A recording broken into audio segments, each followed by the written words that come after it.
TP. ചന്ദ്രശേഖരന്റെ മരണത്തെ തുടർന്ന് സംശയത്തിന്റെ നിഴലിലായ സിപിഐഎം നേതൃത്വം പാർട്ടിയുടെ വിവിധ ഘടകങ്ങളെ വിളിച്ചു ചേർത്ത് വിശദീകരണ യോഗങ്ങൾ സംഘടിപ്പിച്ചിരുന്നു.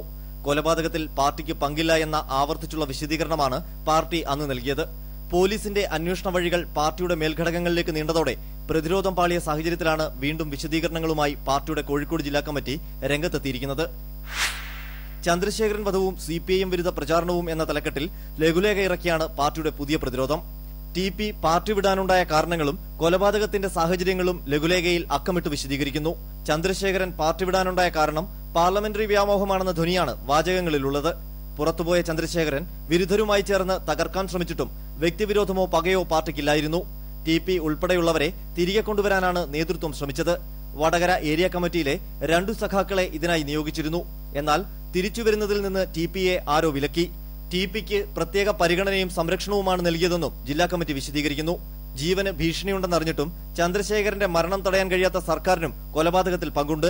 ചന്ദ്രശേഖരൻ കൊല്ലപ്പെടുമെന്ന് യു.ഡി.എഫിനും സർക്കാരിനും മുൻകൂട്ടി അറിയാമെന്ന് സംശയിക്കണമെന്നും വിശദീകരണക്കുറിപ്പിൽ പറയുന്നു.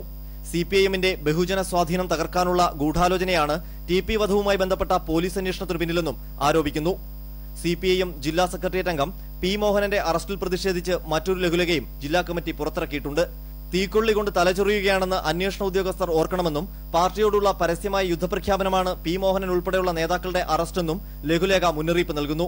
വിവിധ യോഗങ്ങളിൽ സംസ്ഥാന സെക്രട്ടറി നേരിട്ടെത്തി വിശദീകരണം നൽകിയെങ്കിലും ടി.പി. വധത്തെ തുടർന്നുണ്ടായ പാർട്ടിയിലെ പ്രതിസന്ധി തുടരുന്ന പശ്ചാത്തലത്തിലാണ് ലഘുലേഖ പുറത്തിറക്കാൻ ജില്ലാ കമ്മിറ്റി തീരുമാനിച്ചത്. ആർ. അനന്തകൃഷ്ണൻ, ഇന്ത്യ വിഷൻ, കോഴിക്കോട്.